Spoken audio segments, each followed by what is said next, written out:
So, ladies and gentlemen, Kanye has shined a light on the smoke and mirrors that occurs in the world of music when it comes to record sales, especially first week record sales. Now, Kanye is not the first person to shine a light on this or expose this. There have been people in the past, like Takashi 69, who have demonstrated to you the fact, or demonstrated to all of us the fact that all of these stats that we're seeing related to music, whether it's first week sales or sales of vinyls or CDs and all of these things, all these bundles and things of that nature, it is all manipulated. Like the system is absolutely rigged. At least when you're talking on a mainstream level, most independent artists really don't have the money to just play around like that, to try to boost themselves up like that. It really wouldn't even be worth it, to be honest with you. But when it comes to these signed artists that are tied to these major labels, 90% of it is rigged, and it's been going on. There's a clip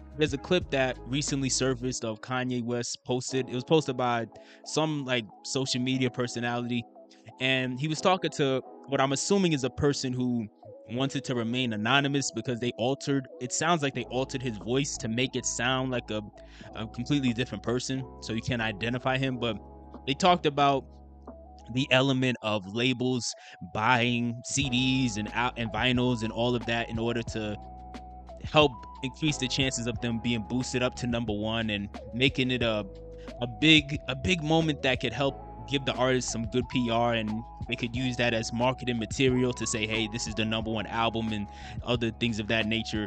He named specific artists like Morgan Wallen, who's a popular country singer. So this isn't just a hip hop thing. This is happening in all genres of music. And he points out the fact that it's almost like, because apparently Kanye West has an album coming out called Bully in the near future, where from his perspective, he's pointing out the fact that many artists are feeling the pressure to participate in those strategies to boost their numbers and buy albums and CDs and vinyls and things of that nature. They're feeling the pressure to do it because ultimately they know, and they're afraid that if they don't do that, the sales numbers will be too low, and that'll cause them to be humiliated and be made fun of on a national, or in some cases international level, just like globally, or at least within the country. People will just be clowning them. And there is some truth to that statement. Regardless of how you guys may feel about Kanye West, there is some truth to that statement. Anytime you see an artist comes out who drops an album and it doesn't do particularly well, and it gets called like a flop, and it enters that flop territory, what is the first thing people do? They make jokes. They say it went double plastic and triple cardboard and quadruple styrofoam and all of these things. And many of these people really don't talk much about the music itself, because again, only 20% of what people call the music industry or record industry, whatever you want to call it, I just call it the world of music. Only 20% of the world of music is actually about the music itself. The rest of it is just a matter of perception, a matter of PR, a matter of who the fans just so happen to like for whatever reason, whether you like them based on a fake image that they put out there, or whether it's something that is authentic. Either way, it's based on what people like, or what people think other people like. And that, to me, I do believe a big part of this does fall on the shoulders of fans. I know everybody is very quick to blame labels and artists, and they also deserve blame as well. But like I've been saying all year, a big part of the blame for a lot of stuff that fans complain about is literally their fault too. That's just what it is. Real quick before I continue, make sure you guys hit the like and subscribe button. I should have said this earlier. My name is Mfasis. I am a rapper and music producer, and I do podcast videos like the one you're watching right now. But continuing, a lot of fans, they only like whatever's popular to like. It's a major FOMO element. In other words, fear of missing out. There's a major FOMO element with most fans. This is why I don't take people seriously. Most people, when they talk about music, especially the type of people that always want to complain about how music today is just apparently so bad, and it was so much better 20 years ago, like these people can't be taken seriously. because 99.999% of the time they are not even actively going out of their way to explore all the music that's out there and give newer artists a chance. They just want to listen to whatever their friends like, whatever's on the radio, whatever is on uh, Spotify playlists like Rap Caviar, whatever is being played at Forever 21 in the background. Like just they want to listen to whatever is trendy.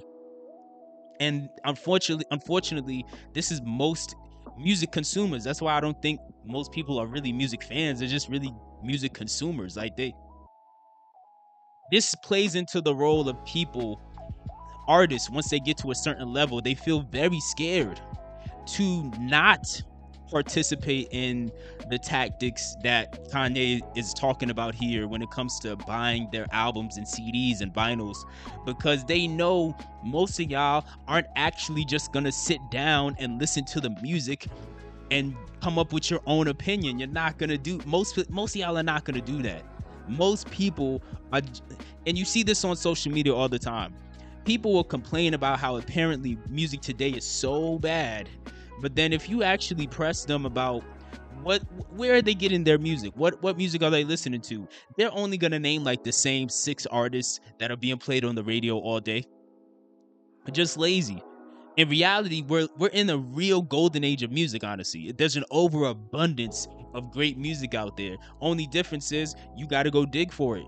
But most of y'all will not click on an artist, or y'all will not click on an artist song if it has more or less 100 views, because in most music consumers' minds, a song that only has 100 views, it must not be that good. It must not be good, because I mean, if it was good, it would have went viral. This is how these people think, and that's not always the case. Yes, you have some songs that are good that do go viral, but you also have a lot of songs that are bad that go viral anyway. We see this all the time. And on the flip side, you have a lot of great songs that don't go viral at all. They might get 10 views, they might get 30 views, they might get 100 views, but there's a lot of people that won't even bother checking it out. Same thing applies with these artists that are signed to labels. At least when you're independent, you may not feel that same pressure, but these major artists, these major label artists, they definitely feel that pressure, because they know if they look bad, they already got the platform technically from being on that label and having the status symbol of being an artist on that label. But they know if they drop and only sell like 3,500 copies in their first week, they know y'all gonna clown them. And not only are y'all gonna clown them, y'all aren't even gonna bother listening and giving it a chance, because you're assuming that it wasn't good because nobody else gave it a chance. But one thing Kanye also did in this interview that was interesting is he questioned what's the limit to this strategy of juicing up your numbers and buying your own albums and CDs and all of these things. And he went as far as to say, hey, what if I just spent $10 million or whatever or what if I spent $100 million to try to get my song or album to sell 10 million the first week, right? And he points out the fact that when he suggests that, a lot of people in that industry, when he talks to them, they say, oh no, you can't do that, you can't do that. And I thought that was interesting as well. Like, it seems as though there is a limit, right? They want, because many fans want to be lied to. So maybe it's the fact that maybe these people that Kanye are talking to, maybe their goal and strategy is they want it to be high enough to where the fans that want to be lied to will still believe it, so they could use the sales number as a talking point to defend you and say how dope you are, but then low enough to where it doesn't feel ridiculous. If any artist, even artists like Adele or Taylor Swift, who are global superstars, even if they did 10 million albums their first week or 10 million copies their first week, many people probably would question it at a certain point. But either way, that's just a few of my thoughts on the situation. What do you think about Kanye's statements when it comes to artists and their labels buying albums? Do you think that this is going to continue forever, or do you think that this is going to start to become irrelevant because everybody is just focusing on streams? But even then, you got streaming farms. But let me know what your thoughts are about this.